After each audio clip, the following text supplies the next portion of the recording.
Assalamualaikum warahmatullahi wabarakatuh. Innal hamdalillah nahmaduhu wa nasta'inuhu wa nastaghfiruh wa na'udzu billahi min shururi anfusina wa min sayyiati a'malina. May yahdihillahu fala mudilla lahu wa may yudlil fala hadiya lahu. Asyhadu an la ilaha illallah wahdahu la syarika lahu wa asyhadu anna Muhammadan abduhu wa rasuluh. Ya ayyuhalladzina amanu taqullaha haqqa tuqatih wa la tamutunna illa wa antum muslimun. Ya ayyuhan nasu taqu rabbakumul ladzi khalaqakum min nafsin wahidah wa khalaqa minha zawjaha wa batha minhuma rijalan katsiran wa nisaa'a. Wattaqullaha alladzi tasaaluna bihi wal arham innallaha kana 'alaikum raqiba. يا أيها الذين آمنوا اتقوا الله وقولوا قولا سديدا يصلح لكم أعمالكم ويغفر لكم ذنوبكم ومن يطع الله ورسوله فقد فاز فوزا عظيما. أما بعد فإن أصدق الحديث كتاب الله وخير الهدي هدي محمد صلى الله عليه وعلى آله وسلم وشر الأمور محدثاتها wa kullu muhdatsatin bid'ah wa kullu bid'atin dhalalah wa kullu dhalalatin finnar. Ayyuhal ikhwah, a'azakumullah. Kepada seluruh ikhwan yang hadir di Masjid Nurul Tauhid yang dimuliakan oleh Allah Taala, dan kepada seluruh pemirsa TV Raja dan pendengar Radio Raja yang mudah-mudahan dirahmati oleh Allah Ta'ala. Alhamdulillah, kita bersyukur kepada Allah Subhanahu Wa Ta'ala atas segala nikmat yang Allah karuniakan kepada kita. Nikmat Islam, nikmat iman, nikmat sehat, nikmat afiah, nikmat dijauhkan oleh Allah dari berbagai macam malapetaka, nikmat diberikan hidayah di atas Islam dan sunnah, nikmat diberikan waktu yang luang untuk selalu dan senantiasa menuntut ilmu syar'i. Ikhwani fiddin, a'azakumullah. Pada hari ini kita akan melanjutkan kajian kita dari Syarah Aqidah Ahlussunnah wal Jamaah. Kita masih membahas, artinya mengulang kembali dari kitab Syarah Aqidah Ahlussunnah wal Jamaah tentang kaidah dan prinsip dalam mengambil dan menggunakan dalil. Karena bab ini, bab yang kedua ini penting dalam kita beragama, dalam kita mengambil dan menggunakan dalil. Bab di sini akan terlihat perbedaan antara Ahlussunnah wal Jamaah dengan firqah-firqah yang sesat, dengan golongan-golongan yang sesat. Karena pijakan mereka berbeda dengan cara berpijak Ahlussunnah wal Jamaah. Maka ini saya ulang kembali, padahal pembahasan kita dari Syarah Aqidah Ahlussunnah wal Jamaah sudah selesai. Kita mengulang karena ini penting, karena sebagian kaum muslimin atau sebagian juga penuntut ilmu belum mendengarkan kajian ini, atau juga sebagian belum tahu tentang poin-poin dalam kita atau kaidah dan prinsip dalam mengambil dan menggunakan dalil. Kita sudah membahas pada pekan yang lalu 4 poin. Jadi kaidah dan prinsip Ahlussunnah wal Jamaah dalam mengambil dan menggunakan dalil di bab yang kedua dari Syarah Aqidah Ahlussunnah wal Jamaah. Yang sudah kita bahas, yang pertama sumber akidah adalah kitabullah, Al-Quran, As-Sunnah, Sunnah Rasulullah SAW yang sahih dan ijma' salafus salih. Yang kedua, setiap sunnah yang sahih yang berasal dari Rasulullah SAW wajib diterima walaupun sifatnya ahad. Yang ketiga, yang menjadi rujukan dalam memahami Al-Quran dan As-Sunnah adalah nas-nas atau dalil dari Quran dan hadis yang menjelaskannya. Kemudian pemahaman salafus saleh dan para imam yang mengikuti jejak mereka, serta dilihat dari arti yang benar dari bahasa Arab. Jika hal tersebut sudah benar, maka tidak dipertentangkan lagi dengan hal-hal yang sifatnya berupa kemungkinan menurut bahasa. Yang keempat, prinsip-prinsip utama dalam agama, yaitu usuluddin, semua telah dijelaskan oleh Nabi Muhammad SAW siapapun tidak berhak untuk mengadakan sesuatu yang baru dalam agama ini yang tidak ada contoh sebelumnya, apalagi sampai mengatakan hal tersebut bagian dari agama. Allah SWT telah menyempurnakan agamanya, wahyu telah terputus dan kenabian pun telah ditutup. Ini sudah kita bahas dengan dalil-dalilnya. Sekarang kita masuk poin yang kelima. Berserah diri, taslim, patuh, dan taat hanya kepada Allah dan Rasulnya sallallahu alaihi wa ala alihi wasallam secara lahir dan batin. Tidak menolak sesuatu dari Al-Quran dan As-Sunnah yang sahih, baik menolaknya itu dengan kias, analogi, perasaan, kasyf, iluminasi, atau penyingkapan tabir rahasia sesuatu yang gaib, ucapan seorang syekh, ataupun pendapat imam-imam dan lainnya.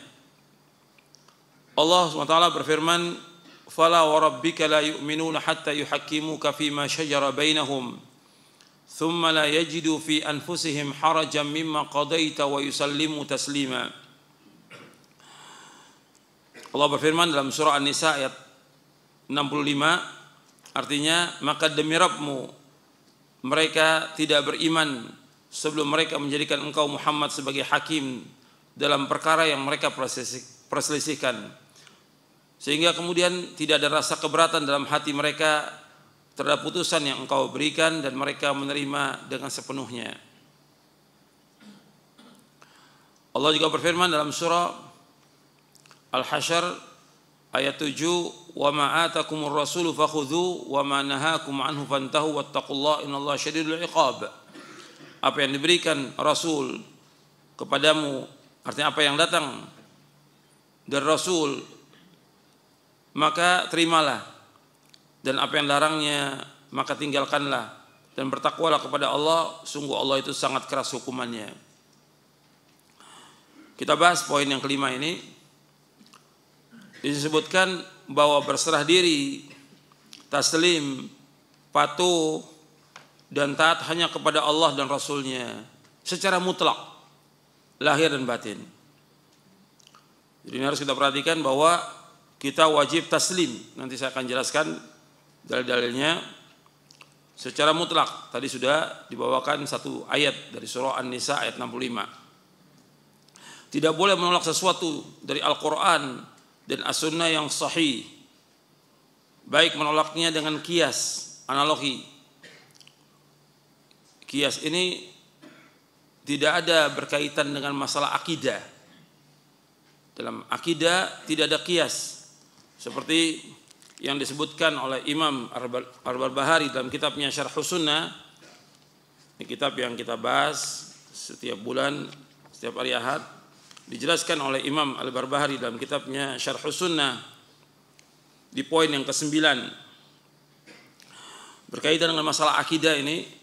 Beliau menjelaskan, wa'lam rahimakallahu annahu laisa fis sunnati qiyasun wa la yudrabu lahal amthalu wala tuttaba'u fiha al-ahwa wa huwa at-tasdiqu bi athar Rasulillah SAW bila kaifin wala syarah la yuqalu lima wa kaifa.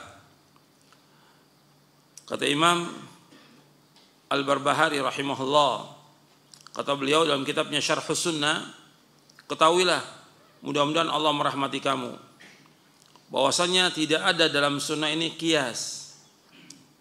Artinya dalam masalah akidah enggak ada kias. Karena Allah tidak bisa dikiaskan dengan makhluknya. Laisa kamitslihi syai'un wa huwas samiul basir. Allah enggak sama dengan makhluknya. Dan Allah itu Maha mendengar dan Allah itu Maha melihat. Allah juga berfirman, "Walam yakun lahu kufuwan ahad." Allah tidak setara dengan makhluknya. Allah tidak sebanding dengan makhluknya. Allah tidak sama dengan makhluknya. Bahwa Allah tidak bisa disamakan dengan makhluknya. Jadi enggak ada kias. Wa yadrabu lal amthal, dan enggak boleh Allah diberikan perumpamaan. Karena Allah nggak bisa diumpamakan dengan apapun juga. Ya, dengan dasar ayat yang tadi. Dan juga dengan dasar ayat fala tadribu lillahil amsal, dan janganlah kamu menjadikan bagi Allah permisalan-permisalan. Wala tuttaba'u fiha al-ahwa, dan enggak boleh mengikuti hawa nafsu dalam kita beragama ini. Wa huwa tasdiq, dalam kita beragama ini kita wajib membenarkan bi athari Rasulullah SAW. Semua hadis-hadis Nabi SAW wajib kita benarkan. Selama riwayat itu sahih, wajib kita benarkan semuanya. Bila kaif wala syarah, artinya tidak boleh menanyakan tentang sifat Allah itu bagaimana sifat Allah, tidak boleh. Kita wajib menetapkan semua nama dan sifat Allah, tapi nggak boleh kita menanyakan tentang bagaimana sifat Allah. Kita wajib meyakini tentang Allah istiwa di atas arsy, wajib kita menetapkannya. Tapi bagaimana Allah istiwa kita tidak tahu, karena Allah tidak menjelaskan dan Nabi tidak menjelaskan. Kita menetapkan tentang Allah mempunyai wajah Allah, tapi kita tidak tahu tentang bagaimana wajah Allah. Allah mempunyai tangan, kita nggak tahu tentang bagaimana tangan Allah Taala, tapi wajib kita menetapkan. Jadi tentang tidak menanyakan tentang bagaimana, yang nggak boleh menanyakan tentang bagaimananya. Arti bagaimana hakikat sifat itu nggak boleh. Tapi artinya kita tahu, maknanya kita tahu, cuma kaifiatnya kita nggak tahu. Wala syarah, dan tidak juga artinya menjelaskan dalam artian yang keluar dari nas, nggak boleh. La yuqalu lima wala kaifa, tidak boleh menanyakan tentang kenapa dan bagaimana, nggak boleh. Di dalam kita beragama ini pokoknya taslim, nggak boleh menanyakan kenapa begini, kenapa Allah berbuat begini, kenapa begini, nggak boleh. Taslim. Dalam kita beragama taslim. Ini yang akan membawa kepada keselamatan manusia, dunia maupun akhirat. Ketika orang sudah mulai banyak bertanya tentang bagaimana atau kenapa begini, bukan tunduk kepada dalil, ya akan sesat dia. Kemudian juga di sini sebutkan tidak dengan kias. Yang pertama kali membuat kias siapa? Yang pertama kali buat kias siapa? Iblis. Iblis mengatakan ana khairum minhu khalaqtani min nar wa khalaqtahu min tin. Yang pertama kali buat kias Iblis. Ketika Iblis tidak mau sujud kepada Adam karena perintah Allah, wajib ditaati mutlak. Tapi dia beralasan, saya lebih baik daripada Adam. Karena apa? Iblis mengkias bahwasanya saya diciptakan dari api, sedangkan Adam dari tanah. Menurut Iblis, api lebih baik daripada tanah. Menurut Iblis. Yang benar, ya tanah lebih baik daripada api. Tanah menumbuhkan, api membakar, memusnahkan, menghancurkan. Dan masih banyak lagi yang lain. Keutamaan-keutamaan daripada tanah. Yang pertama kali mengkias Iblis. Yang pertama kali. Mengkias nggak dibenarkan. Kemudian juga nggak boleh ditolak dengan perasaan. Jadi Iblis menolak dengan kias. Yang nanti diikuti oleh ahlul kalam, oleh ahlul filsafat dengan kias mereka. Dan juga dengan akal mereka yang picik. Kemudian menolak dengan perasaan. Ketika datang dalil dari Quran dan Sunnah, nggak boleh kita tolak dengan perasaan kita. Kita wajib taslim. Dan ini masih ada orang-orang yang menolak dalil dari Quran dan Sunnah dengan perasaannya. Apakah mengatakan ya saya belum siap, saya belum sanggup, atau nggak cocok pada masa sekarang ini. Ini semua penolakan kepada dalil. Wajib taslim. Sami'na wa ata'na. Kemudian menolak dengan kasyf. Kasyf ini istilah tarekat, istilah tasawuf. Dalam Islam nggak ada istilah tarekat. Dalam Islam nggak ada istilah tasawuf. Dalam Al-Quran dan Sunnah nggak ada istilah sufi, nggak ada. Itu belakangan adanya. Dan di buku ini ada penjelasannya tentang tarekat, tentang tasawuf, dijelaskan. Dan juga ada kitab-kitab yang membahas tentang masalah itu, yang dibahas oleh para ulama ahlu sunnah. Jadi mereka menolak dengan kasyf. Jadi dianggap syekhnya ini itu punya kasyf, bisa menyingkap tabir rahasia, langsung bertemu dengan Nabi, kata mereka, langsung bertemu dengan Allah. Ini kata mereka, kata tokoh-tokohnya tarekat. Sehingga ketika bawakan dalil, mereka nggak terima dalil. Saya langsung terima. Kalau kamu datangnya dari orang, kalau saya langsung dari Allah. Saya terima langsung dari Allah. Ini semua pembohongan, semua kadzdzab, semua dusta. Tapi itu ada pada mereka, ada. Dalam tarekat itu ada seperti itu, kasyf. Jadi dalil dari Quran dan Sunnah mereka tolak. Dan mereka mengatakan bahwa mereka sudah mencapai derajat hakikat dan ma'rifat. Maka ada sebagian tokoh tarekat ketika ditanya, muridnya ditanya, Syekh kamu kok nggak sholat Jumat? Sholatnya di mana? Di Mekah. Atau mereka mengatakan tingkatannya beda. Kalau kita ini dianggap oleh mereka masih tarekat syariat. Kalau syekhnya sudah hakikat ma'rifat. Ini udah penyesatan umat. Dalam Islam nggak ada perbedaan seperti itu, nggak ada dalam Islam. Semua makhluk sama, semua wajib ibadah kepada Allah. Nggak ada bedanya. Jangankan dia, Nabi Muhammad SAW, pemimpinnya para nabi dan para rasul, makhluk yang paling utama dari seluruh makhluk yang ada. Allah mengatakan kepada Nabi Muhammad SAW, wa'bud rabbaka hatta ya'tiyakal yaqin. Beribadah kamu pada Allah sampai datangnya al-yaqin. Apa al-yaqin? Al-maut. Nabi disuruh Allah beribadah sampai datangnya apa? Al-maut, kematian. Dan Nabi beribadah bersama manusia. Sholat berjamaah 5 waktu, sholat Jumat, sholat Id, sholat kusuf. Yang Nabi sholat sendirian di rumahnya, ya sholat tahajud, sholat duha, dan sholat sunat yang lainnya. Bersama kaum muslimin. Nggak ada mengatakan karena makomnya Nabi, ya sudah umatnya yang ibadah. Enggak, semuanya dilaksanakan. Membedakan antara hakikat ma'rifat dengan syariat, ini penyesatan kepada umat. Ini penyesatan kepada umat. Dan mengeluarkan orang dari agama Islam. Mengeluarkan orang dari agama Islam. Karena dalam Islam nggak ada istilah seperti itu. Hakikat ma'rifat. Orang awam itu beribadah kepada Allah. Kalau kami nggak usah ibadah kepada Allah, ya keluar dari agama Islam. Oh seperti itu. Di dalam Islam nggak ada. Semua makhluk semuanya sama. Mereka wajib beribadah kepada Allah Taala.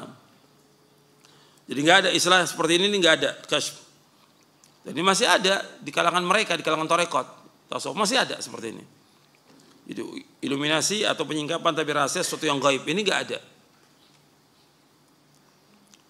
Di dalam Islam tidak ada, tapi dalam istilah tarekat itu masih ada. Dan ini harus diingatkan karena bisa mengeluarkan dia dari agama. Kenapa? Ditolak ayat Al-Quran, ditolak hadis Nabi SAW, dan dia tidak mau beribadah kepada Allah Taala.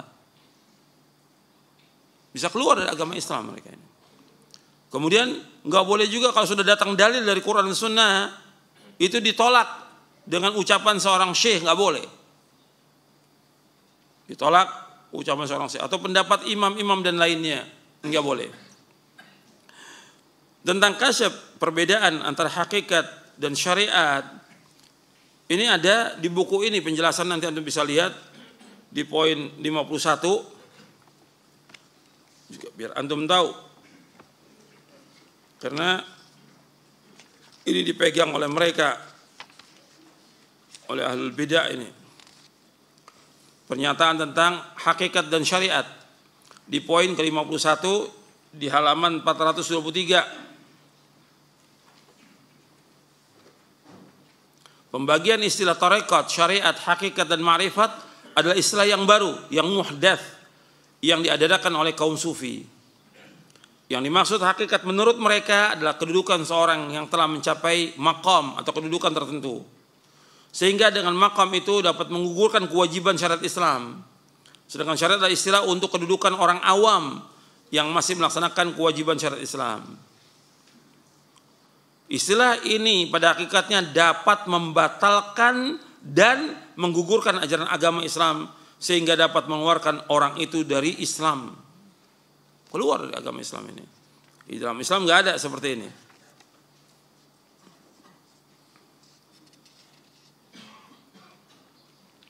Bahkan dijelaskan oleh Imam Asy-Syafi'i rahimahullah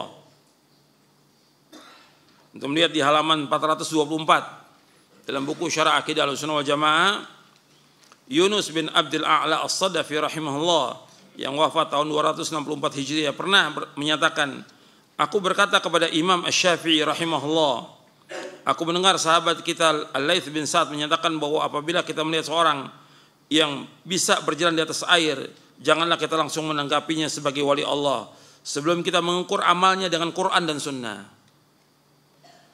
Jadi jangan kita percaya orang-orang itu punya karomah atau keramat kecuali dalilnya ada apa enggak dari Quran dan Sunnah. Imam Syafi'i rahimahullah menanggapi ucapan itu kurang, kata Imam Syafi'i. Lalu beliau menambahkan, bahkan jika kalian menyaksikan seorang dapat berjalan di atas air atau terbang di udara sekalipun, janganlah kalian menganggapnya sebagai wali sebelum kalian mengukur amalnya dengan Quran dan Sunnah. Jadi kita ukur dengan Quran dan Sunnah. Karena umum yang demikian itu dibantu oleh siapa? Oleh syaitan. Karena Allah menyebutkan di dalam Al-Quran bahwa syaitan itu turun kepada orang-orang yang seperti itu. Kemudian saya lanjutkan lagi di sini. Kita kembali lagi ke poin yang kelima tadi. Juga tidak boleh kita menolak dalil dari Quran dan Sunnah dengan perkataan seorang syekh atau perkataan seorang imam. Nggak boleh. Yang kita jadikan dalam kitab beragama ini dalil. Quran, Sunnah menurut pemahaman para sahabat.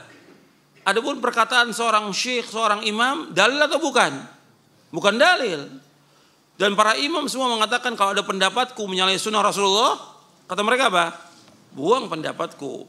Semua mengatakan demikian. Saya bawakan di buku Mulia dengan Masalab perkataan para imam. Di dalam buku Mulia dengan Masalab di halaman 304, Imam Abu Hanifah mengatakan begini.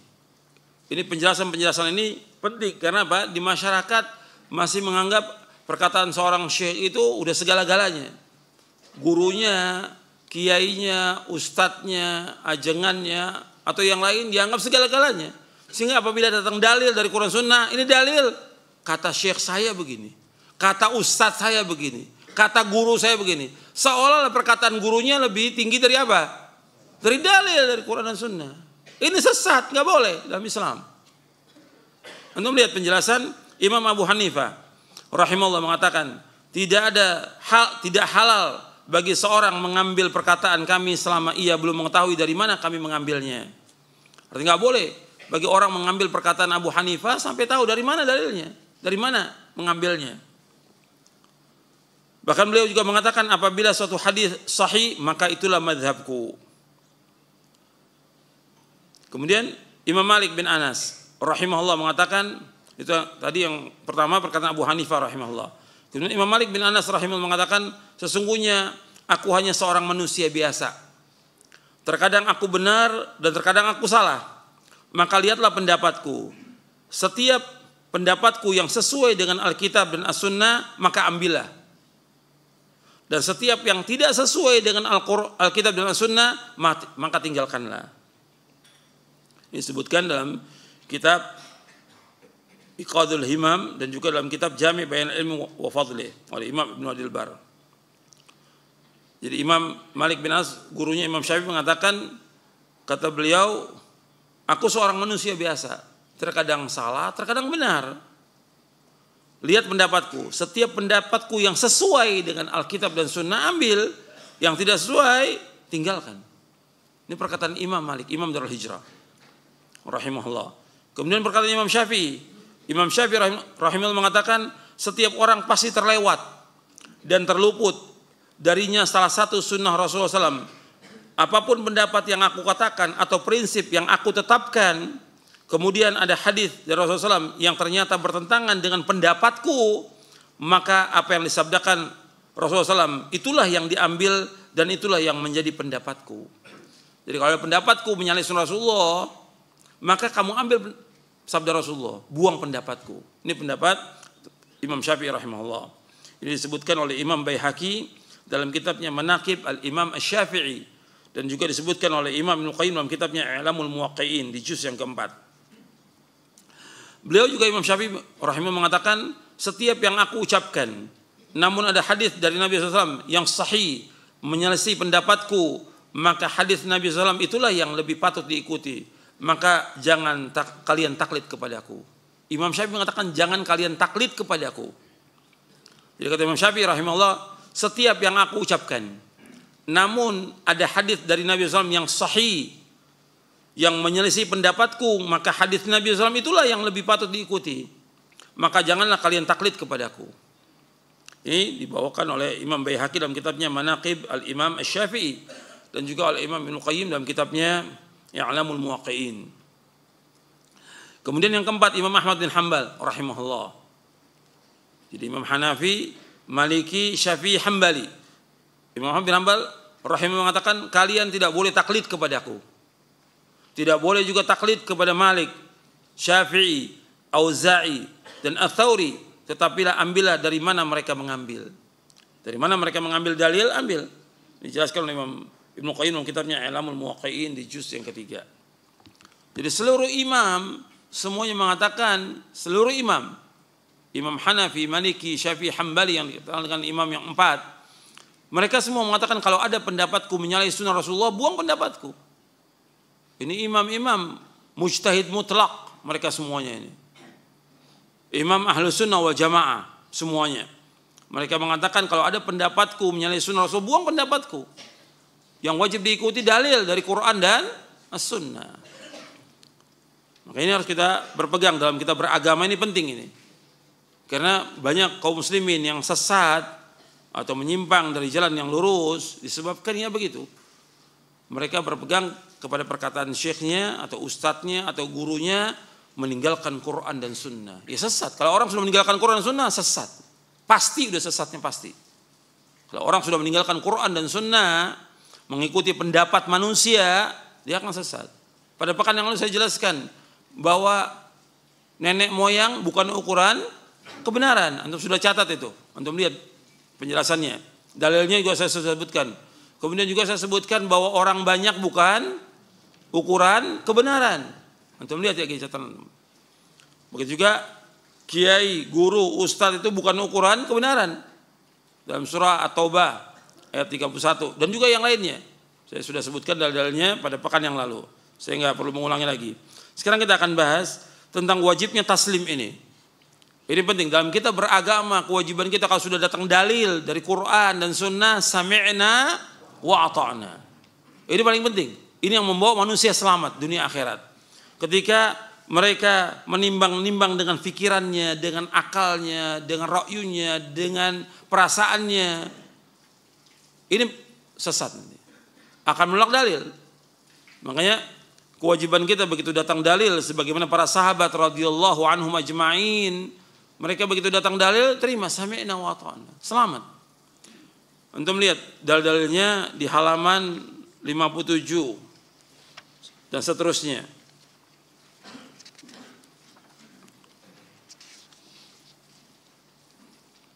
Dikatakan oleh Imam Muhammad bin Syihab Az-Zuhri rahimahullah yang wafat tahun 124 Hijriah.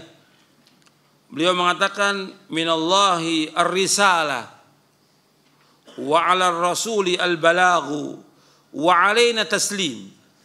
Allah yang menganugerahkan risalah, mengutus para rasul alaihi wassalatu wassalam. Kewajiban rasul adalah menyampaikan risalah dan kewajiban kita adalah tunduk dan taat. Ini diriwayatkan oleh Imam Al-Bukhari dalam kitab Tauhid di Sahih Imam Bukhari. Perkataan Imam Muhammad bin Syihab Az-Zuhri. Jadi kewajiban seorang muslim dan muslimah tunduk dan taslim secara sempurna. Tunduk kepada perintah beliau SAW, menerima berita yang datang dari beliau SAW dengan penerimaan yang penuh dengan pembenaran. Tidak boleh menentang apa yang datang dari Allah dan Rasulnya SAW dengan perkataan yang batil atau hal-hal yang syubhat atau ragu-ragu. Tidak boleh juga dipertentangkan dengan perkataan seorang pun dari manusia. Jadi Allah berfirman, "Man yuti'ir rasula faqad ata Allah wa man tawalla fama arsalnaka 'alaihim hafidha." Barang siapa mentaati Rasul, maka sungguhnya ia telah mentaati Allah. Barang siapa berpaling dari ketaatan, maka ketahuilah kami tidak mengutusmu untuk menjadi pemelihara atas mereka. Kemudian juga Allah berfirman di dalam surah An-Nur ayat 51. Untuk melihat di halaman 59, Allah berfirman, "Innama kana qaulal mu'minina idza du'u ila Allahi wa rasulihi yahkuma bainahum ay yaqulu sami'na wa ata'na wa ulaika humul muflihun." Hanya ucapan seorang mukmin apabila mereka diajak kepada Allah Rasulnya agar Rasul memutuskan perkara di antara mereka, maka mereka berkata kami mendengar dan kami taat. Dan mereka itulah orang yang beruntung. Dengar dan taat. Kemudian juga Allah berfirman dalam surah Al-Ahzab surah 33 ayat 36, "Wa ma kana lil mu'minin wala mu'minatin idza qadallahu wa rasuluhu amran ay yakuna lahumul khiyaratu min amrihim wa may ya'sillaha wa rasulahu faqad dhalla dhalalan mubina." Dan tidak patut bagi laki-laki, tidak pantas bagi laki-laki yang mukmin dan perempuan yang mukmin apabila Allah dan Rasulnya telah menentukan suatu ketetapan, tidak boleh bagi mereka ada pilihan yang lain tentang urusan mereka. Dan barang siapa mendurhakai Allah dan Rasulnya, maka sungguh ia telah sesat dengan kesesatan yang nyata. Jadi Allah yang mengatakan kalau orang sudah menentang Allah dan Rasulnya, maka pasti sesat sudah, pasti sesat. Jadi kewajiban dia kalau Allah dan Rasul sudah putuskan satu perkara, dia mengatakan sami'na wa ata'na, taslim. Dan juga nggak boleh dipertentangkan lagi antara satu dengan yang lainnya. Kita wajib taslim. Makanya dijelaskan oleh Imam At-Tahawi, Abu Ja'far At-Tahawi dalam kitabnya Syarah Aqidah Tahawiyah. Kata beliau, la tathbutu qadamul Islam illa ala dhahri taslim wal istislam. Jadi tidak akan tegak sendi-sendi atau tonggak-tonggak agama Islam ini kecuali ditegakkan di atas ketundukan dan kepasrahan kepada Allah. Gak akan tegak agama Islam kecuali mereka umat ini tunduk dan pasrah. Nanti antum bisa lihat dalam Aqidah Tahawiyah, Syarah Aqidah Tahawiyah. Gak ada di buku ini, gak ada Syarah Aqidah ini. Yang ada yaitu saya muat perkataan Imam Tahawi di sini, yaitu barang siapa yang mencoba mempelajari ilmu yang terlarang, tidak puas pemahamannya untuk pasrah kepada Al-Quran dan As-Sunnah, maka ilmu yang dipelajarinya itu akan tertutup. Maka ilmu yang dipelajari itu akan menutup jalan baginya dari kemurnian tauhid, kejernihan ilmu pengetahuan dan keimanan yang benar. Ini dalam Syarah Aqidah Tahawiyah. Jadi ikhwan fillah, azakumullah, ini tentang taslim ini penting karena banyaknya orang sesat, mereka menimbang-nimbang datangnya ayat atau membantah, atau mereka mempertentangkan antara satu dengan yang lainnya. Itu ya di poin ke-6 ini. Masuk kita poin ke-6. Jadi mereka mempertentangkan antara akal dengan dalil. Itu mereka sesat.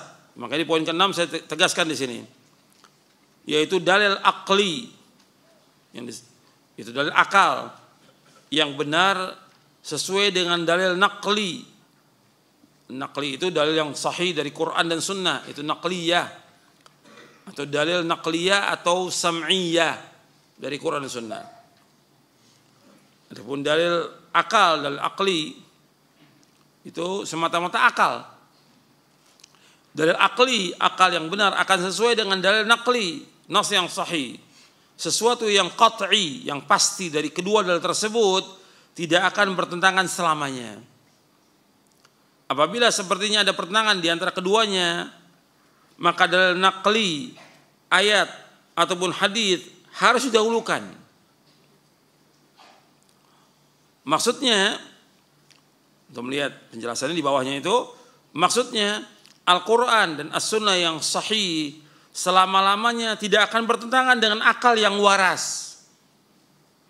Kalaupun seolah-olah seperti bertentangan, maka yang harus didahulukan adalah Al-Quran dan As-Sunnah, karena Al-Quran dan Sunnah adalah ma'sum, sedangkan akal tidak ma'sum. Al-Quran Sunnah tetap sedangkan akal berubah-ubah. Al-Quran dan Sunnah mutlak, sedangkan akal manusia terbatas. Akal manusia mempunyai keterbatasan. Akal wajib tunduk kepada wahyu, wajib tunduk kepada Quran dan Sunnah. Ini saya bawakan poin ini karena awal kesesatannya Jahmiyah akal, Qadariyah akal, Mu'tazilah akal, Asy'ariyah juga sama. Mendahulukan akal di atas dalil. Mereka sesat dengan sebab itu. Maksudnya wahyu yang lebih tinggi daripada akal. Wahyu, dalil naqliyah itu lebih tinggi daripada akal. Akal wajib tunduk. Bukan berarti agama Islam mematikan akal, tidak. Tapi akal terbatas ruangnya. Seperti tentang Allah, akal nggak mampu. Tentang ruh, akal juga nggak mampu. Tentang takdir, akal nggak mampu. Wajib taslim. Masih banyak lagi yang akal juga nggak mampu. Makanya Nabi bersabda SAW, tafakkaru fi khalqillah wala tafakkaru fillah. Fikirkan tentang makhluk Allah. Fikirkan tentang makhluk Allah, jangan fikir tentang Allah. Nggak akan mampu akal ini. Nggak akan mampu.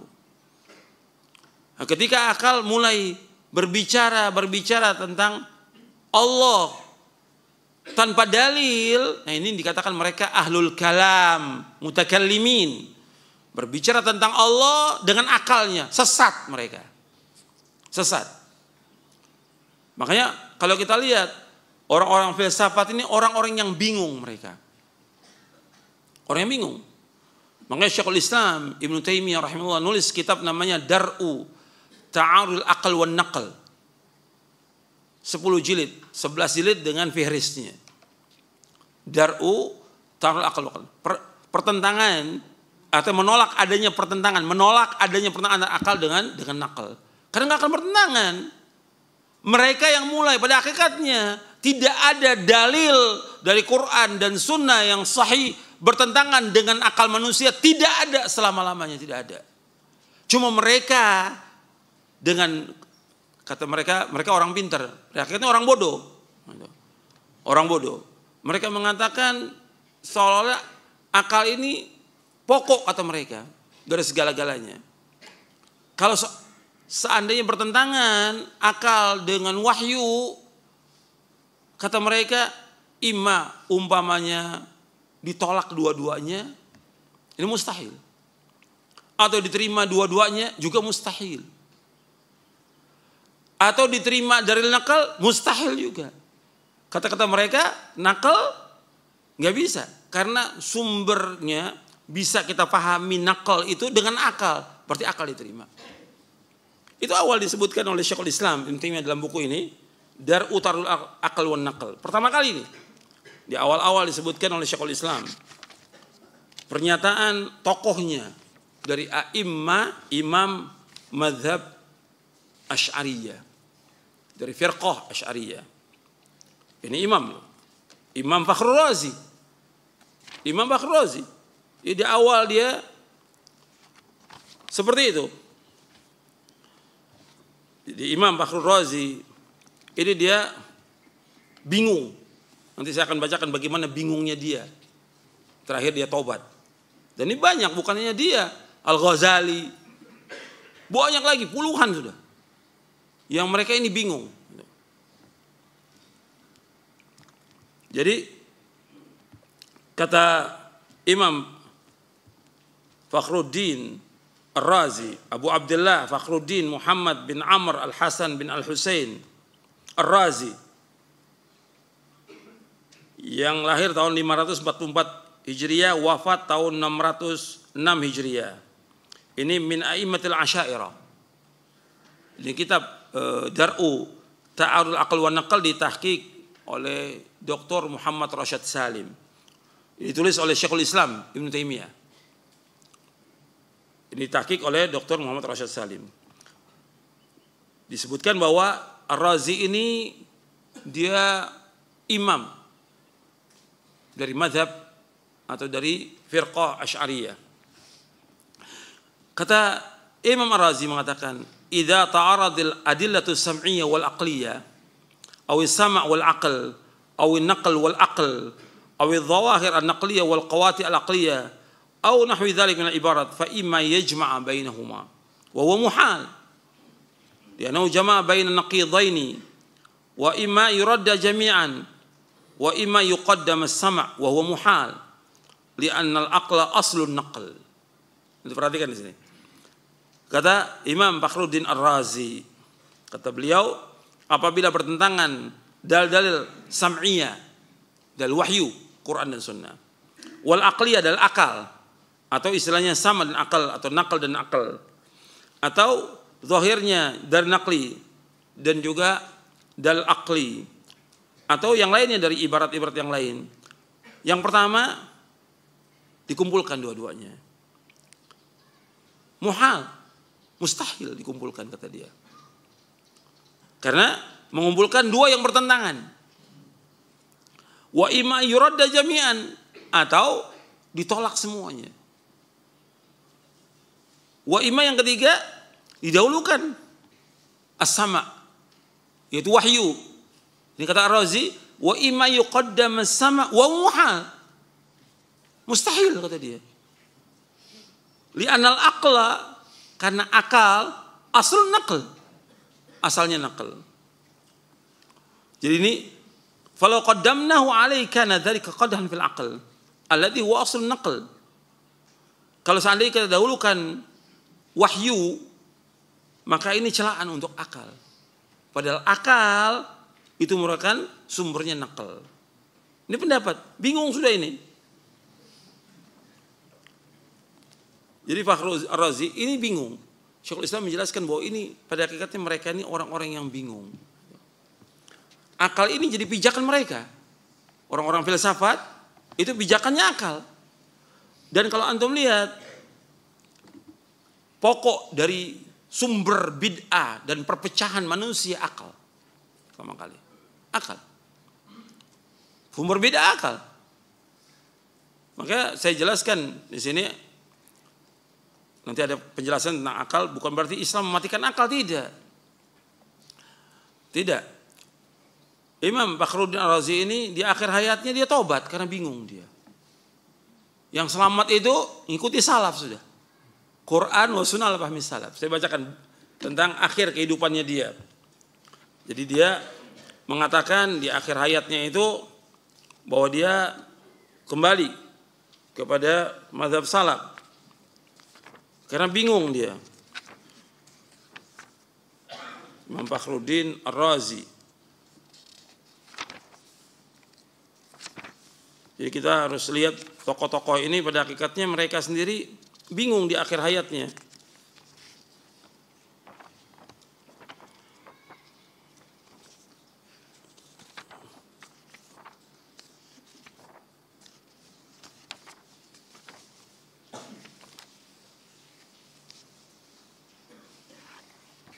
Jadi kata Imam Fakhruddin Ar-Razi yang wafat tahun 606 Hijriah, dia menyesal di akhir hayatnya. Ini tokoh dari firqah Asy'ariyah. Dia mempelajari ilmu kalam dan filsafat. Beliau berkata, "Nihayatu iqdamil uqulu iqalu, wa aktharu sa'il alamina dhalalu, wa arwahuna fi wahsyatin min jusumina. Wa ghayatu dunyana adhan wa wabalu, wa lam nastafid min bahthina tula umrina siwa an jama'na fihi qila wa qalu." Akibat dari keberanian atau kelancangan akal adalah akal menjadi terbelenggu. Lancangnya akal jadi terbelenggu. Kebanyakan usaha manusia adalah kesesatan.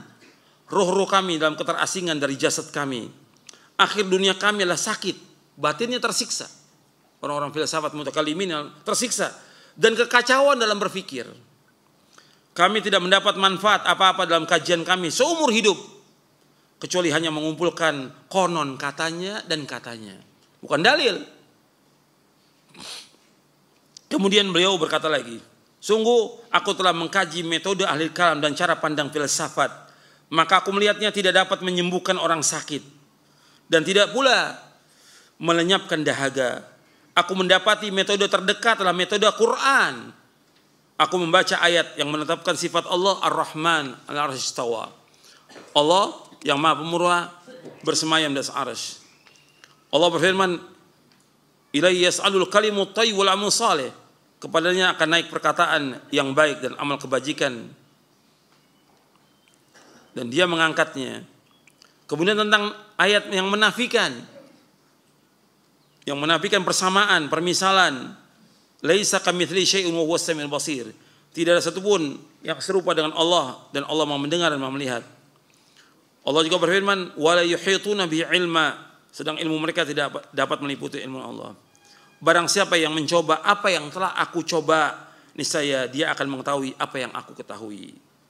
Ini disebutkan oleh Syekhul Islam di dalam buku ini, Dar'u Ta'arudul Aql wan Naql, dan juga dalam Majmu' Fatawa. Juga disebutkan oleh Imam Ibnu Qayyim dalam kitabnya As-Sawa'iq Al-Mursalah dan yang lainnya. Jadi orang-orang yang ahli filsafat, ilmu kalam, mutakallimin nyesal di akhir hayatnya mereka semua. Menyesal dan bingung. Memang kalau kita lihat pernyataan mereka ini membingungkan semuanya. Cuma sayangnya diikuti juga oleh orang-orang yang bingung, oleh para doktor, profesor, diikutin itu. Ya orang-orang bingung. Akhirnya sama-sama sesat semuanya. Na'udzubillah nasallallahu alaihi. Makanya yang harus kita belajar ini kembali kepada Quran wa sunnah al-fahmi salaf. Tunduk kita kepada dalil. Akal tetap digunakan. Makanya saya jelaskan di sini. Antum lihat di sini tentang masalah akal. Antum lihat di halaman 66. Ya, bukan berarti Islam menafikan akal, tidak. Antum lihat di halaman 66. Syariat Islam memberikan nilai dan urgensi yang amat tinggi terhadap akal manusia. Syariat Islam ini memberikan nilai dan urgensi yang amat tinggi terhadap akal manusia. Hal itu dapat dilihat pada beberapa poin berikut ini. Yang pertama, Allah hanya menyampaikan kalamnya, firmannya kepada orang yang berakal. Karena hanya mereka yang dapat memahami agama dan syariatnya. Allah berfirman dalam surah Sad ayat 29, "Kitabun anzalnahu ilaika mubarakun liyadabbaru ayati wa liyatadzakkara ulul albab." Inilah sebuah kitab yang kami turunkan kepada kamu, penuh dengan berkah supaya mereka memperhatikan ayat-ayatnya dan supaya mendapat pelajaran orang-orang yang mempunyai pikiran. Itu yang pertama. Yang kedua, akal merupakan syarat yang harus ada dalam diri manusia untuk dapat menerima taklif, beban hukum dari Allah SWT.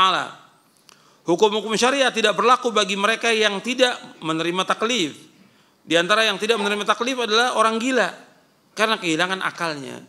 Nabi bersabda SAW, "Rufi al-qalamu an thalathatin, anin naimi hatta yastayqidha, wa anil sabi hatta yahtalima, wa anil majnuni hatta ya'qila." Pena, catatan pahala dan dosa diangkat, dibebaskan dari 3 golongan. Orang yang tidur sampai ia bangun, anak kecil sampai ia bermimpi, dan dari orang gila sampai ia kembali berakal. Sampai dia sadar. Ini sahih dari Imam Abu Daud. Yang ketiga, tentang Islam memberikan nilai dan urgensi yang tinggi kepada akal. Allah Subhanahu wa taala mencela orang yang tidak menggunakan akalnya. Misalnya celaan Allah terhadap ahli neraka yang tidak menggunakan akalnya. Jadi orang-orang kafir mereka menyesal. Orang-orang kafir punya akal, tapi mereka tidak menggunakan akalnya. Meskipun mereka profesor, doktor dan yang lainnya, tetapi mereka nggak gunakan akalnya.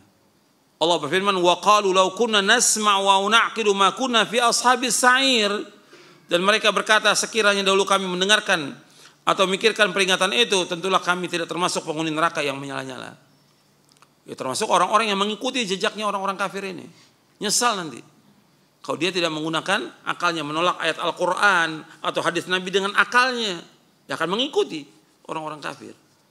Mereka punya akal, bukan gak punya akal, cuma nggak digunakan untuk memahami wahyu, tidak digunakan untuk tunduk dan taslim kepada Quran dan Sunnah. Mereka menyesal, akalnya mereka nggak gunakan. Yang keempat, penyebutan begitu banyak proses dan anjuran berfikir dalam Al-Quran, seperti tadabbur, tafakkur, ta'akul dan yang lainnya. Kalimat la'alakum tafakkarun, mudah-mudahan kalian berfikir. Afala ta'qilun, apakah kalian tidak berakal? Afala yatadabbarun Al-Quran, apakah kalian tidak mentadabburkan, merenungi isi kandungan Al-Quran? Ini diajak untuk berfikir. Islam mengajak orang untuk berfikir. Tapi kalau sudah datang dalil wahyu, kewajiban dia untuk tunduk. Islam juga mencela taklid, yang membatasi dan melumpuhkan fungsi dan kerja akal. Jadi Islam mencela taklid, yang membatasi dan melumpuhkan fungsi kerja akal. Allah berfirman, wa idza qila muttabi'u ma anzalallahu qalu bal nattabi'u ma alfayna 'alaihi aba'ana aw law kana aba'uhum la ya'qiluna syai'an wa la yahtadun. Dan apabila dikatakan kepada mereka, ikutilah apa yang telah diturunkan Allah, mereka menjawab, tidak. Kata mereka, tidak. Yaitu kami akan mengikuti apa yang kami dapati nenek moyang kami melakukannya. Padahal nenek moyang mereka itu tidak mengetahui apapun dan tidak mendapatkan petunjuk. Ini surah Al-Baqarah ayat 170. Ini tentang taklid. Kita dilarang. Kita diperintahkan untuk ittiba.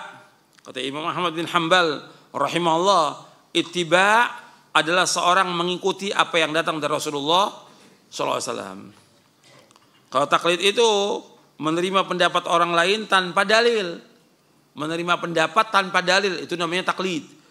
Tapi kalau menerima dengan dalil, itu namanya ittiba.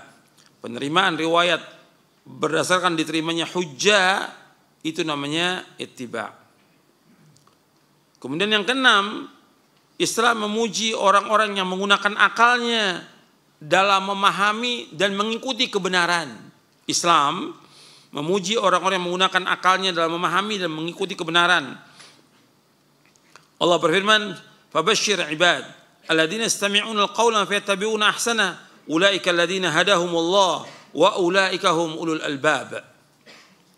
Sebab itu sampaikanlah kabar gembira kepada hamba-hambaku, mereka yang mendengarkan perkataan lalu mengikuti apa yang baik diantaranya. Mereka itulah orang-orang yang telah diberi petunjuk oleh Allah, dan mereka itulah orang-orang yang punya akal. Surah Az-Zumar ayat 17 dan 18. Jadi yang harus kita perhatikan bahwa ulama salaf, ulama Ahlussunnah, mereka senantiasa mendahulukan naql. Apa naql itu? Dalil wahyu Quran dan Sunnah atas dalil akal. Antum lihat di halaman 69. Ulama salaf, ulama Ahlussunnah senantiasa menunjukkan naql, yaitu wahyu atas akal. Naql adalah dalil-dalil syar'i yang tertuang dalam Al-Quran dan Sunnah. Sedangkan yang dimaksud dengan akal menurut Mu'tazilah adalah dalil-dalil akli yang dibuat oleh para ulama ilmu kalam dan mereka jadikan sebagai agama yang menundukkan atau mengalahkan dalil syar'i. Mendahulukan dalil naql, ini perkataan dari pendapatnya Mu'tazilah. Mendahulukan dalil naqli atas dalil akal bukan berarti Ahlussunnah tidak menggunakan akal, tetapi maksudnya adalah dalam menetapkan akidah mereka tidak menempuh cara seperti yang ditempuh oleh para ahli kalam yang menggunakan akal semata untuk memahami masalah-masalah yang sebenarnya tidak dapat dijangkau oleh akal, dan mereka menolak dalil naqli, dalil syar'i yang bertentangan dengan akal mereka atau rasio mereka. Ini mereka tolak karena yang mereka sendiri yang memulai membayangkan seolah-olah ada dalil naqli yang bertentangan dengan dalil akal. Mereka yang mulai, sehingga mereka bingung. Pada hakikatnya yang sebenarnya tidak ada dalil dari Quran dan Sunnah yang bertentangan dengan Quran dan Sunnah, nggak ada. Nggak ada Quran bertentangan dengan Quran.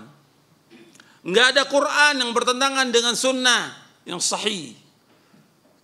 Tidak ada Al-Quran dan Sunnah yang sahih bertentangan dengan akal manusia, tidak ada selama-lamanya. Jadi yang pertama, tidak ada Quran bertentangan dengan Quran, tidak ada. Yang kedua, tidak ada Sunnah bertentangan dengan Sunnah, tidak ada. Yang ketiga, tidak ada Quran dan Sunnah yang bertentangan, tidak ada selama-lamanya. Yang keempat, tidak ada Quran dan Sunnah yang bertentangan dengan akal manusia, tidak ada selama-lamanya. Nggak ada. Nggak mungkin Allah yang menyuruh kita untuk berpikir, memahami Quran dan Sunnah, akan bertentangan akal itu dengan akal. Tidak mungkin, selama-lamanya nggak mungkin. Nggak mungkin. Nah mereka yang mulai, yang memungkinkan adanya pertentangan. Mereka yang mulai, sehingga mereka bingung. Mereka yang mulai, orang-orang ahli kalam, ahli filsafat ini. Dan itu sudah tahu tadi penjelasan tentang Imam Ar-Razi, tokoh min a'immatil asy'ariyah. Min a'immatil asy'ariyah dia, termasuk tokoh Asy'ariyah, menyesal di akhir hayatnya. Makanya mereka bingung, rata-rata mereka bingung. Dan orang kalau sudah masuk filsafat, sulit untuk keluar dari filsafat. Sulit untuk keluar. Sampai Imam Syekhul Islam membawakan sini perkataan Imam Al-Qadhi Abu Bakar Ibn Al-Arabi. Abu Bakar Ibn Al-Arabi. Abu Bakar Ibn Al-Arabi yang tadinya dia ikut filsafat, ilmu kalam, belajar kepada siapa? Belajar kepada Imam Al-Ghazali. Setelah itu dia keluar, sesat ini. Ilmu kalamnya sesat. Filsafatnya sesat, keluar dia. Mengikuti manhaj salaf. Dan dia punya kitab namanya Ahkamul Quran. Dia mengatakan tentang gurunya Imam Al-Ghazali, kata Ibnu Arabi, beliau mengatakan Syekhuna Abu Hamid dakhala fi butunil falasifa thumma arada yakhruja minhum fama qadar. Kata Imam Abu Bakar Ibnu Arabi rahimahullah, kata beliau, Syekhuna, guru kami Abu Hamid Al-Ghazali, dia sudah masuk ke perutnya filsafat, fi butunil falasifa. Thumma arada yakhruja, kemudian dia ingin keluar dari filsafat, fama qadar, enggak mampu. Orang kalau sudah masuk sulit untuk keluar. Makanya mereka bingung, seumur hidupnya bingung. Rugi waktu belajar ilmu yang tidak bermanfaat, bingung seumur hidupnya. Ya, ada yang diselamatkan oleh Allah, diberikan petunjuk seperti Ar-Razi, ya rakyatnya taubat. Taubat, sebagian juga taubat. Tapi yang lain bingung sudah. Sampai akhiratnya bingung. Mati dalam keadaan bingung. Na'udzubillah. Kita jangan jadi orang bingung, jangan. Ini jelas petunjuk ini. Quran dan sunnah petunjuk. Hudan linnas, hudan lil muttaqin. Sebagai petunjuk bagi manusia, petunjuk bagi orang takwa, pegang Quran dan sunnah. Ikuti. Pasti selamat sudah. Ketika orang sudah tidak mengikuti Quran sunnah, pasti sesat sudah. Makanya Allah berfirman dalam surah Thaha, "Faman ittaba hudaya fala yadhillu wa la yashqa." Barang siapa mengikuti petunjukku Quran dan sunnah ini, fala yadhill, tidak akan sesat, wa la yashqa, tidak akan celaka selama-lamanya. Makanya ini kita harus pegang Quran dan sunnah ala fahmi salaf ini. Makanya akal itu enggak punya kemampuan apa-apa, tidak. Akalnya lemah. Tapi disuruh dia untuk memahami Al-Quran. Disuruh dia untuk menalar. Disuruh untuk mencerna. Tapi bukan untuk menolak. Karena kemampuan akal itu terbatas. Kewajiban dia untuk ittiba. Maka dikatakan oleh Imam Abu Mudzaffar As-Sam'ani. Yang melihat di halaman 70. Imam Abu Mudzaffar As-Sam'ani rahimahullah. Yang wafat tahun 489 Hijriah. Ketahuilah. Mazhab Ahlus Sunnah mengatakan bahwa akal tidak mewajibkan sesuatu bagi seorang. Dan tidak melarang sesuatu. Karena akal nggak punya kemampuan untuk menyuruh atau melarang. Serta tidak ada hak baginya untuk menghalalkan atau mengharamkan sesuatu. Sebagaimana juga tidak ada wewenang baginya untuk menilai ini baik atau buruk. Seandainya tidak datang kepada kita wahyu, maka tidak ada bagi seorang untuk suatu kewajiban agama pun. Dan tidak ada pula yang namanya pahala atau dosa.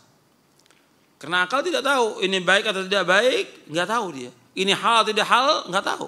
Kecuali dengan bimbingan wahyu, nggak tahu akal ini. Begitu juga bahwa perbuatan ini mendapatkan pahala, nggak bisa dengan akal. Perbuatan mendapatkan dosa, nggak bisa dengan akal. Harus dengan wahyu. Jadi secara ringkas pandangan Ahlus Sunnah tentang penggunaan akal diantaranya sebagai berikut. Syariat didahulukan atas akal karena syariat itu maksum sedangkan akal tidak maksum. Yang kedua, akal mempunyai kemampuan mengenal dan memahami yang bersifat global, tidak bersifat detail. Yang ketiga, apa yang benar hukum akal pasti tidak akan bertentangan dengan syariat. Yang keempat, apa yang salah dari pemikiran akal adalah apa yang bertentangan dengan syariat. Yang kelima, penentuan hukum-hukum tafsili rinci seperti wajib, haram dan seterusnya adalah hak mutlak syariat. Yang keenam, akal tidak dapat menentukan hukum tertentu atas sesuatu sebelum datangnya wahyu.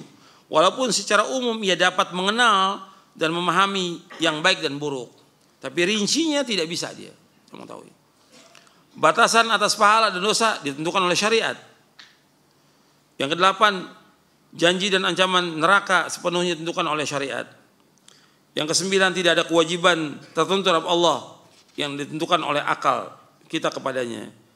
Karena Allah mengatakan fa'al lima yurid. Allah berbuat menurut apa yang Allah kehendaki. Kalau orang sudah menggunakan akal, filsafat atau ilmu kalam, dia mesti mewajibkan Allah wajib begini, Allah wajib begini. Yang wajib itu manusia. Nggak ada kewajiban bagi Allah. Allah yang menciptakan. Allah yang menurunkan syariat untuk dilaksanakan oleh manusia. Bukan akal kemudian mewajibkan atas Allah. Ini nggak punya adab kepada Allah ini. Ini kurang ajar kepada Allah.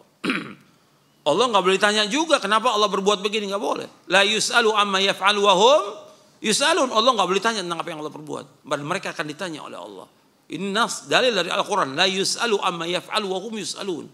Allah tidak akan ditanya tentang apa yang Allah perbuat dan mereka pasti akan ditanya oleh Allah.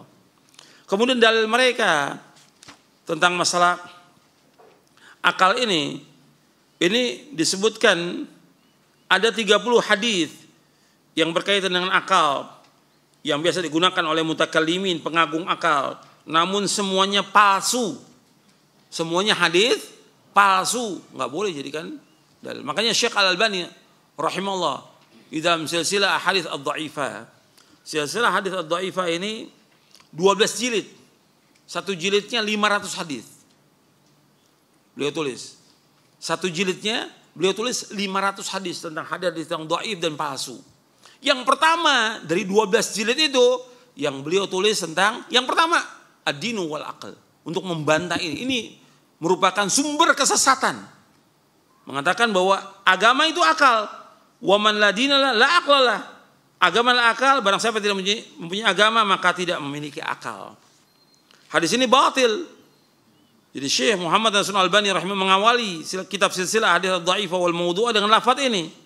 Bahkan Ibnu Qayyim Al-Jauziyah rahimahullah mengatakan dalam kitabnya Al-Manul Munif fi Sahih wa Dhaif, beliau mengatakan seluruh hadis tentang akal adalah dusta. Semua hadis tentang akal. Ini penjelasan yang berkaitan dengan akal. Bab ini jadikan dalil atau sumber dalam beragama yang menyesatkan manusia. Dan saya sudah jelaskan bahwa Islam menghargai akal, memuliakan akal, cuma pada batasannya. Akal tidak maksum, sedangkan wahyu maksum. Wahyu itu tetap, sedangkan akal tidak tetap. Wahyu ini cocok untuk semua masa, semua zaman, semua manusia, sedangkan akal berubah-ubah. Akal terbatas. Akal ini terbatas. Akal nggak bisa menentukan apa yang terdahulu atau yang akan datang, nggak mampu akal. Kalau wahyu iya. Karena Allah yang Maha tahu semuanya. Akal nggak mampu. Makanya akal wajib tunduk kepada dalil. Ya, sampai di sini kajian kita. Ini panjang pembahasan tentang masalah ini.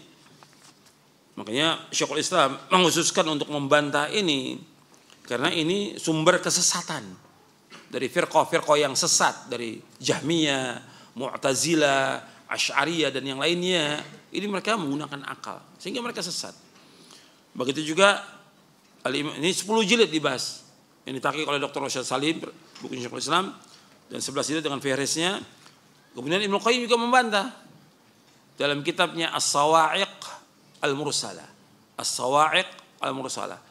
Itu dibantah tentang prinsip dalam beragama itu akal dibantah. Ini akan membawa manusia kepada kesesatan. Ya, sampai sini dulu kajian kita. Kalau ada yang kurang jelas yang mau ditanyakan silakan. Wassalamualaikum Muhammadin sallallahu alaihi wa ala alihi wasallam.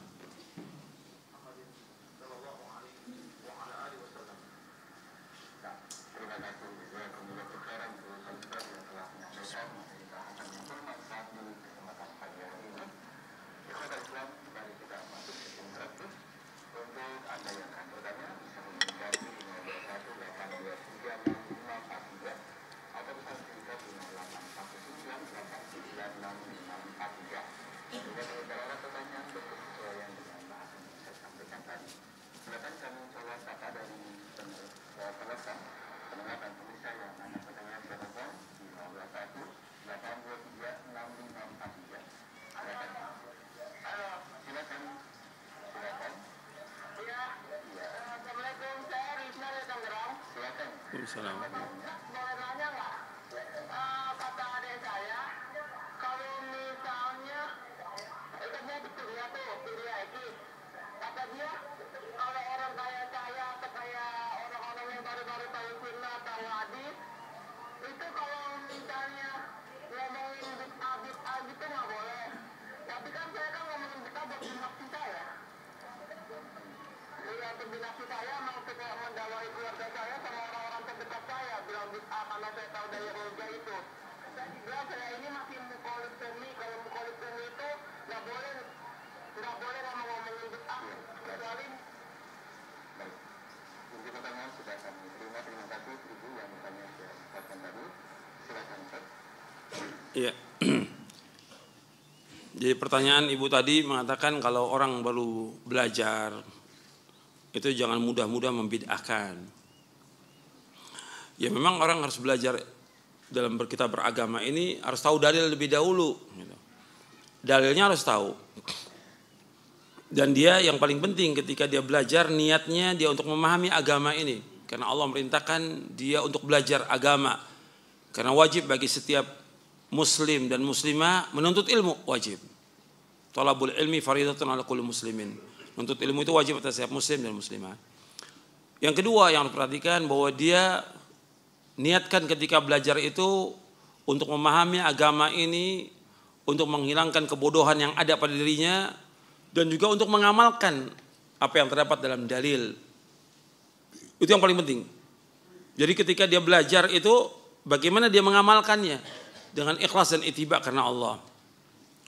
Kemudian yang ketiga, setelah dia belajar, setelah dia amalkan, diperintahkan untuk mendakwakan kepada keluarga. Karena Allah merintahkan kita untuk berdakwah kepada keluarga. Karena Allah berfirman, wa anzir ashiratakal aqrabin, ancam keluarga kamu yang terdekat.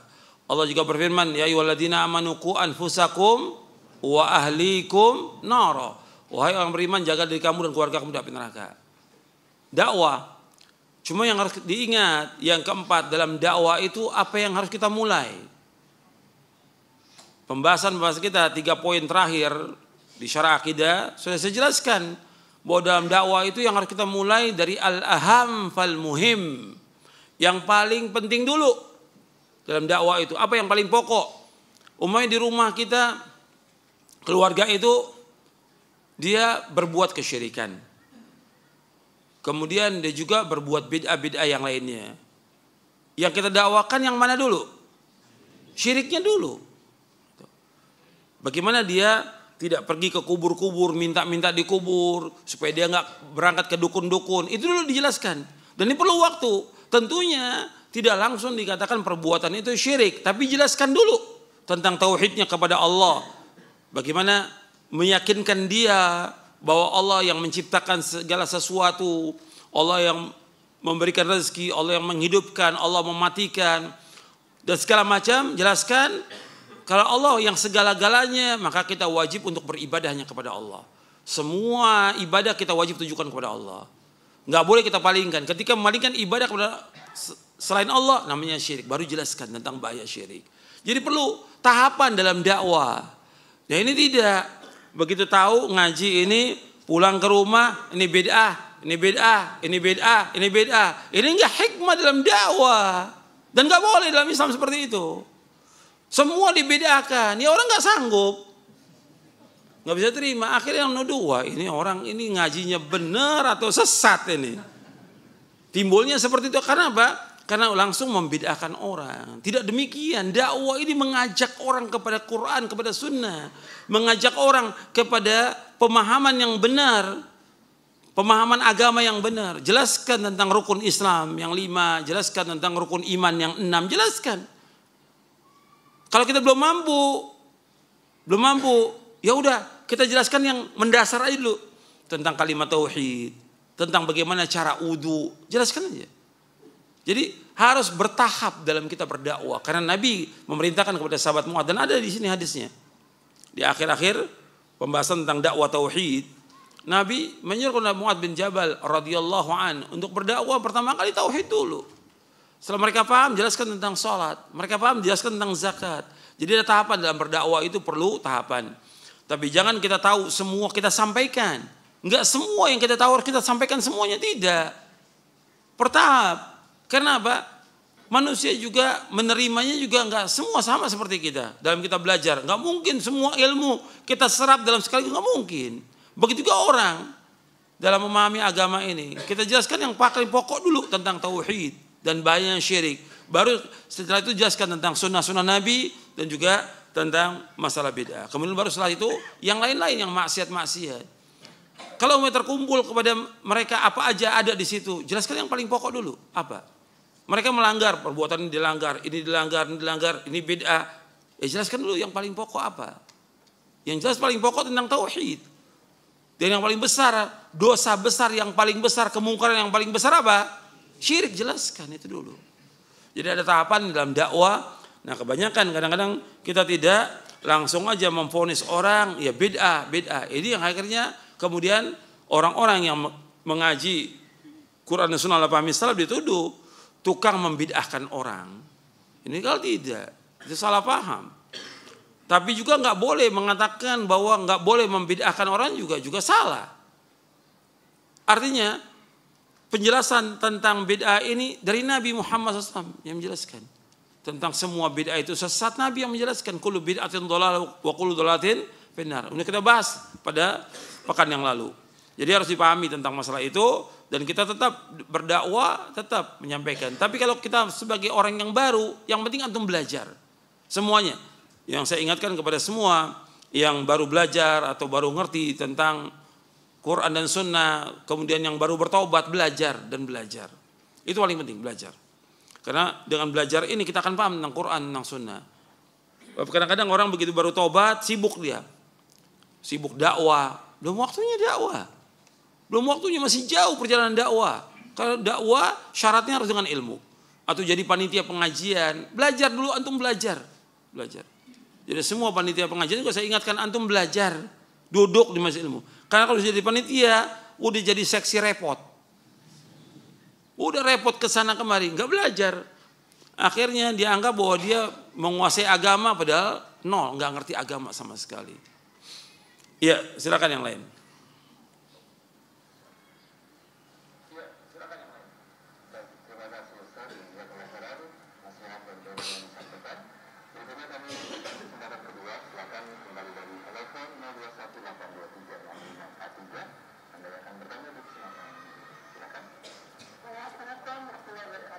Waalaikumsalam. Seperti apakah kedudukan ahli bid'ah dan ahli syirik di hari pembalasan nanti menurut keterangan hadis? Terima kasih. Waalaikumsalam. Pertanyaan tentang bid'ah lagi nih. Allah musta'an. Iya, memang di poin ini ada pembahasannya. Nanti juga ada pembahasan insya Allah di poin yang ke-10 nanti. Pembahasan kita. Jadi tentang orang yang berbuat syirik, orang yang berbuat bid'ah, ya kita berusaha bagaimana mendakwakan mereka agar mereka bertaubat kepada Allah SWT dari kesyirikannya, begitu juga dari perbuatan bid'ahnya. Cuma jangan kita jadi qadhi, kita jadi duat. Kita ini dai yang mengajak orang kembali kepada pemahaman yang benar, mengajak orang pada agama yang benar. Kita bukan qudhah. Kita bukan qadhi, bukan hakim, memponis orang.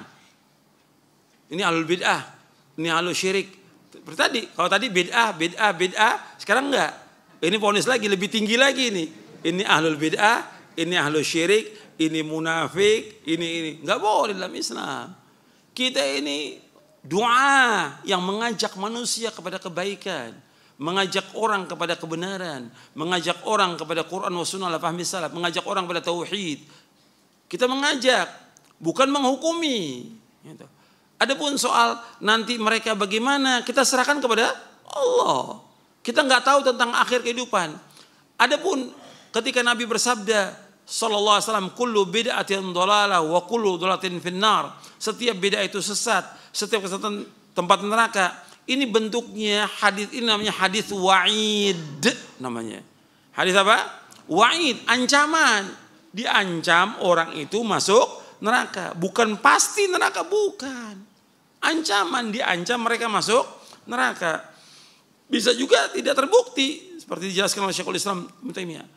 Artinya maksudnya bisa aja dia taubat kepada Allah. Dia berbuat bid'ah sekarang ini. Bisa dia taubat. Tapi kita udah vonis bahwa dia ahli neraka. Dari mana kita tahu dia ahli neraka? Enggak boleh kita memvonis orang itu ahli sorga atau ahli neraka. Tidak boleh. Sebaik apapun amal orang, enggak boleh kita pastikan dia masuk sorga. Karena enggak ada yang tahu kecuali Allah. Rasulnya pun tahu dari Allah. Ketika Rasul menentukan sahabat-sahabat masuk sorga, Allah yang beritahu. Fulan, seperti 10 orang yang jamin masuk sorga.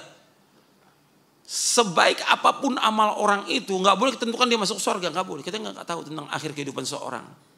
Begitu juga sejahat apapun orang itu, dia orang Muslim ya. Kalau kafir tempatnya neraka. Kalau kafir pasti sudah neraka. Kalau dia kafir sampai matinya kafir tempatnya neraka. Udah nggak ada pilihan yang lain, neraka tempatnya. Dengan dasar nas Al-Quran dan sunnah Nabi yang sahih. Adapun orang Muslim yang dia berbuat maksiat. Nggak boleh kita dia berbuat bid'ah atau dia berbuat maksiat, nggak boleh kita katakan dia ahli neraka, nggak boleh. Karena kita nggak tahu tentang akhir kehidupan dia, nggak tahu kita. Siapa tahu dia taubat, makanya jangan kita vonis. Kita mengajak orang kepada kebenaran. Kadang-kadang kita dalam dakwah ini sudah main vonis saja. Fulan sesat, ahli neraka. Kalau sesat betul, setelah kita lihat perjalanannya, setelah kita dakwakan, dia tetap dalam kesesatan, kita katakan dia sesat. Tapi mengatakan dia neraka nggak boleh. Karena itu hak Allah dan Rasulnya. Artinya Rasul diberitahu oleh Allah. Pada akhirnya mutlak hak Allah SWT. Rasul diberitahu oleh Allah SWT tentang beberapa orang yang memang dimasukkan ke dalam sorga atau dalam neraka. Rasul SAW dari Allah SWT. Tapi hak mutlak itu hak Allah Subhanahu Wa Taala. Iya, yang lain. Satu lagi ya.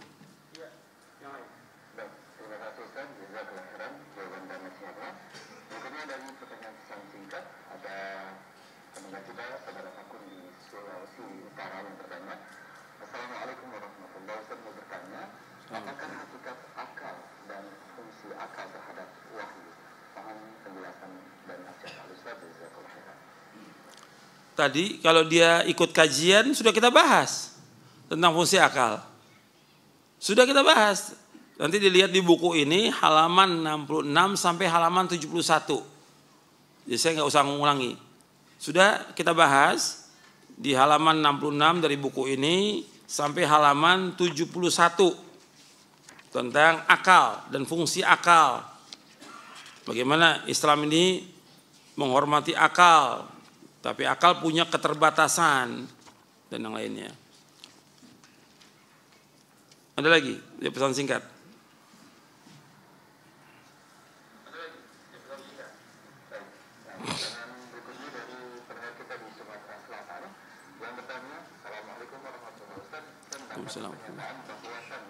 Agama Islam itu adalah agama yang rasional, yang masuk akal. Kalau tidak masuk rasional atau tidak masuk rasional dan akal kita, maka itu bukan dari agama Islam. Apakah benar pernyataan tersebut? Saya mohon nasihatnya. Iya. Lihat lagi di poin yang tadi. Di poin tadi, ya, dalil akal yang benar akan sesuai dengan dalil naqli yang sahih. Sesuatu yang qat'i pasti dari keduanya dalil tersebut tidak akan bertentangan selamanya. Apabila seperti ada pertentangan di antara keduanya, maka dalil naqli ayat dan hadis harus didahulukan. Ini sebenarnya kalimatnya udah cukup udah. Artinya nggak ada yang namanya nas Al-Quran atau sunnah Nabi yang bertentangan dengan akal. Tidak ada. Dan tidak akan ada selama-lamanya. Tidak akan ada. Jadi itu harus kita ingat. Tidak akan ada bertentangan antara dalil Quran dan sunnah bertentangan dengan akal. Tidak pernah ada. Dan tidak akan ada. Jadi kalau ada orang mengatakan ini nggak sesuai dengan akal, nggak cocok dengan akal, ditanyakan kepada mereka. Ini ayat atau hadis nggak cocok dengan akal. Akal siapa? Akal siapa?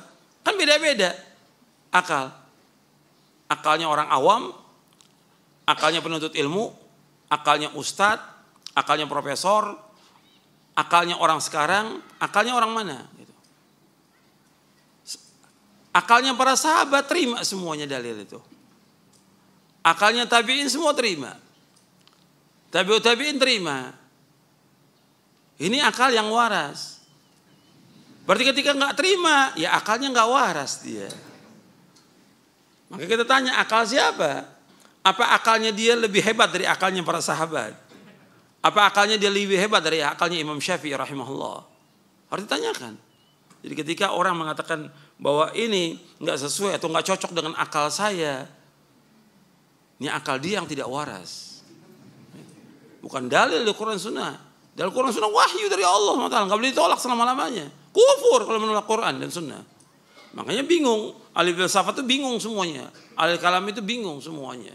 Karena mereka sendiri yang buat kaidah-kaidah, dan setiap pemikir ahli kalam punya kaidah, punya kanun. Mereka punya kanun sendiri. Bingung sudah di antara mereka.